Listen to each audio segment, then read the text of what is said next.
ॐ अज्ञानतिमिरान्धस्य ज्ञानाञ्जनशलाकया चक्षुरुन्मीलितं येन तस्मै श्रीगुरवे नमः।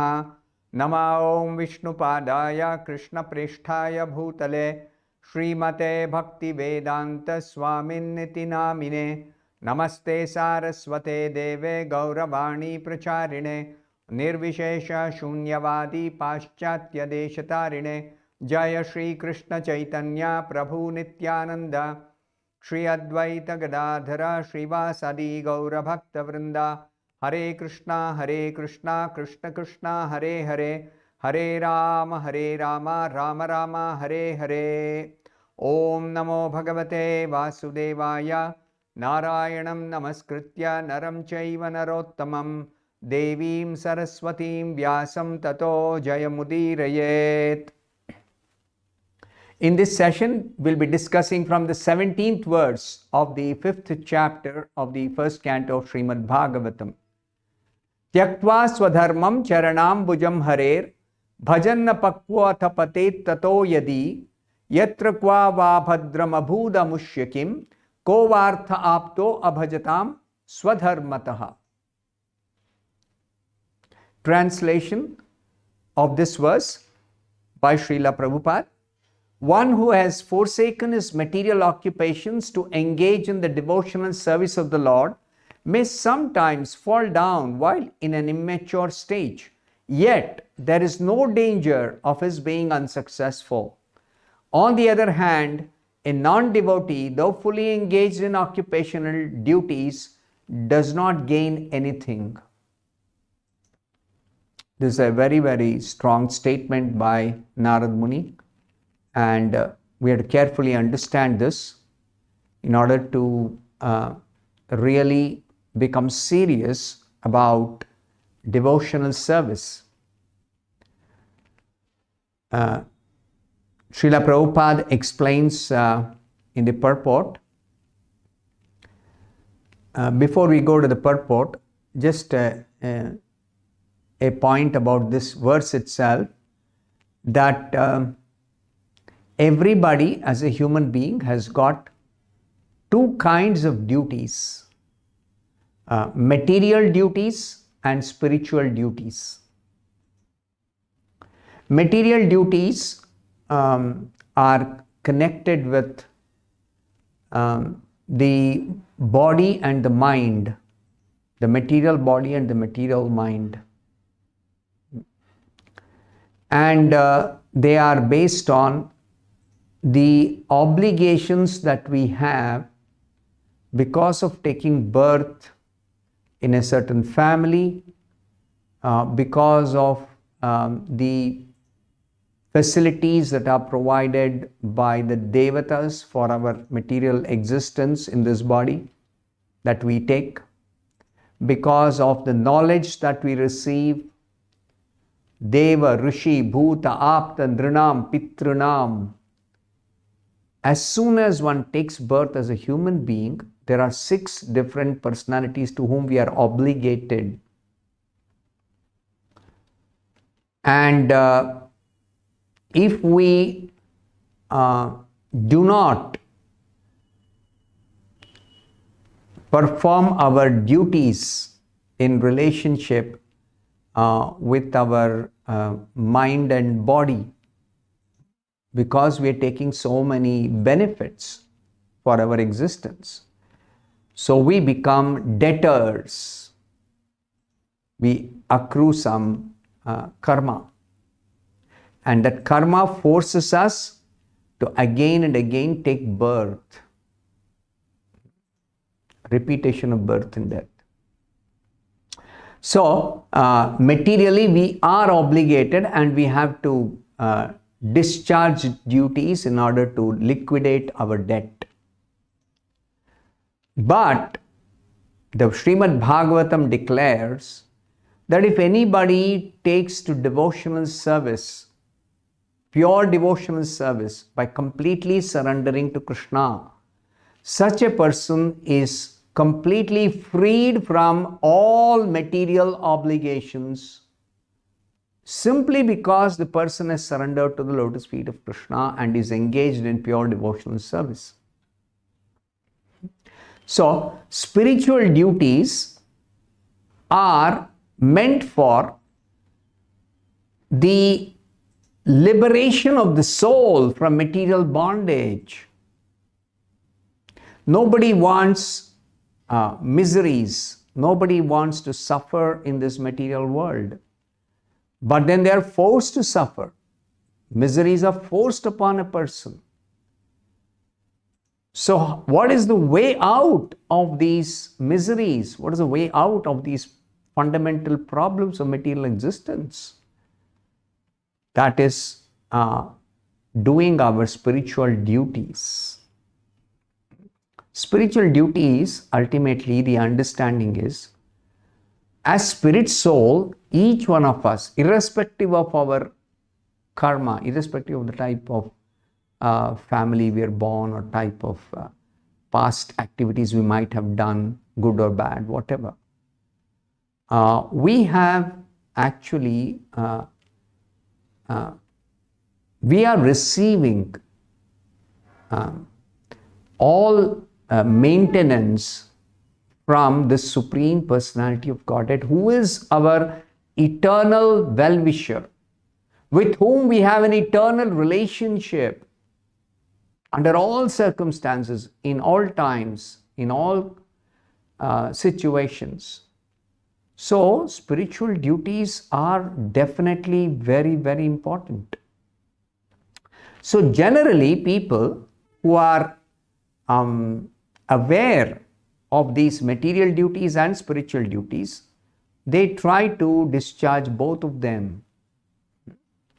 Any civilized person will have some sense of responsibility for discharging material duties, and also will be doing some kind of worship of the Supreme, some kind of spiritual duties one will be discharging.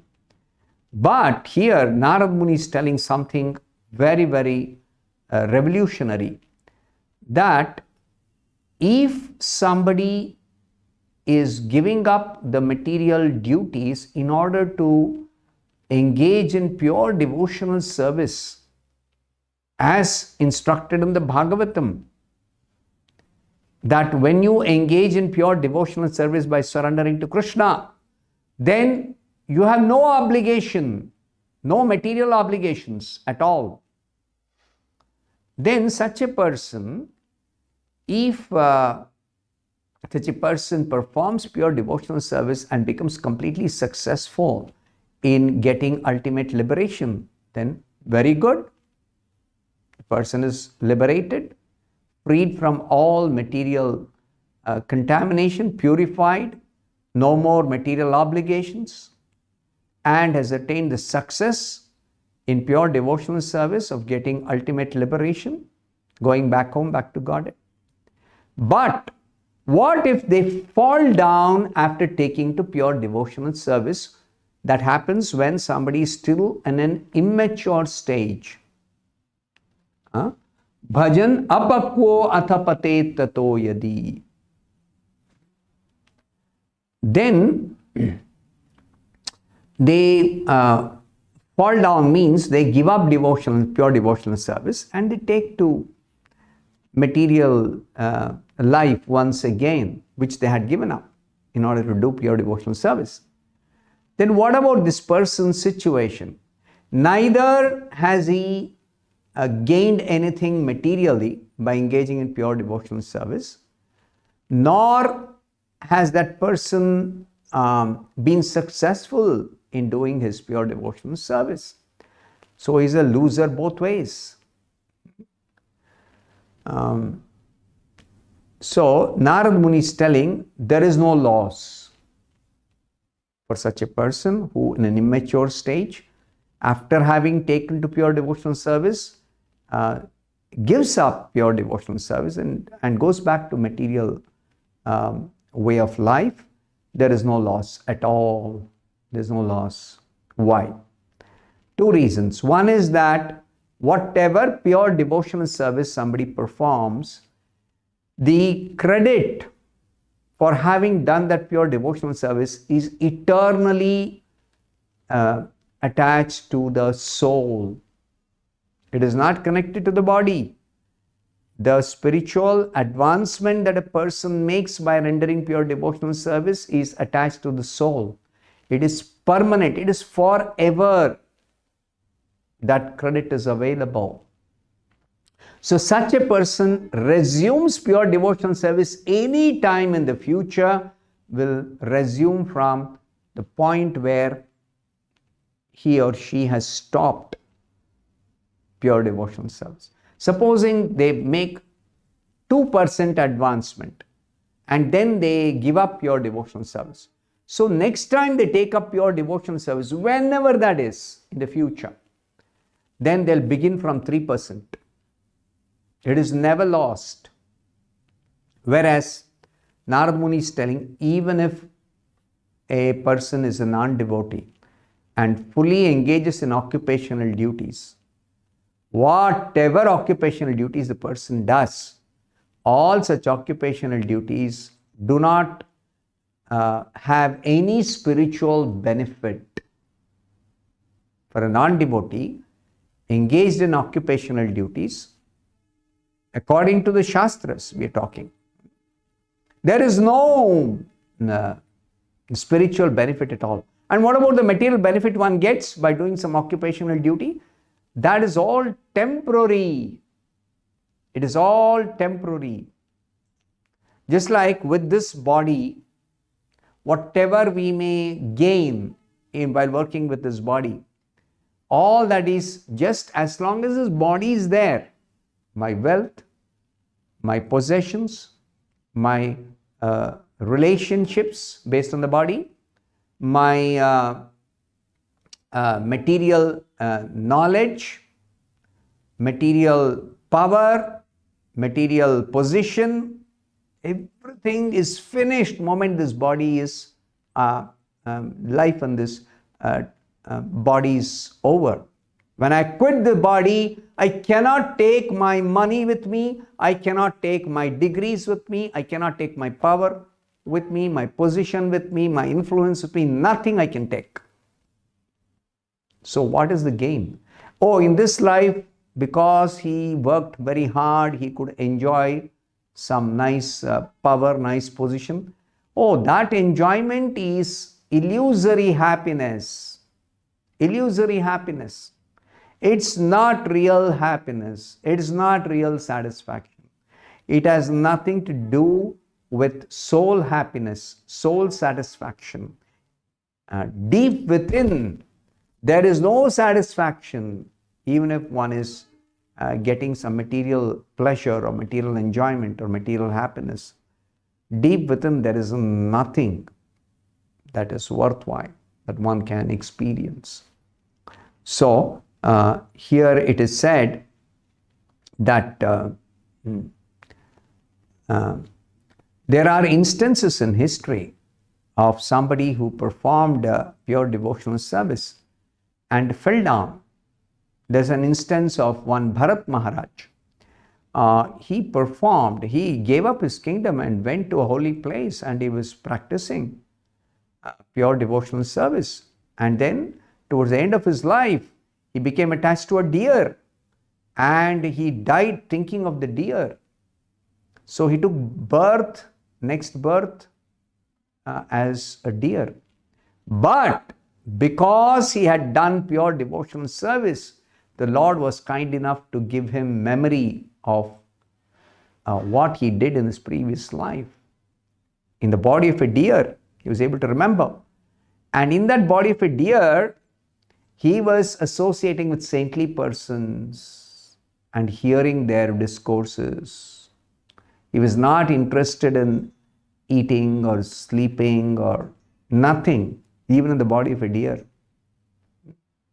Similarly, there is an instance of Chitraketu, who actually committed some offense at the feet of Shiva and he fell down.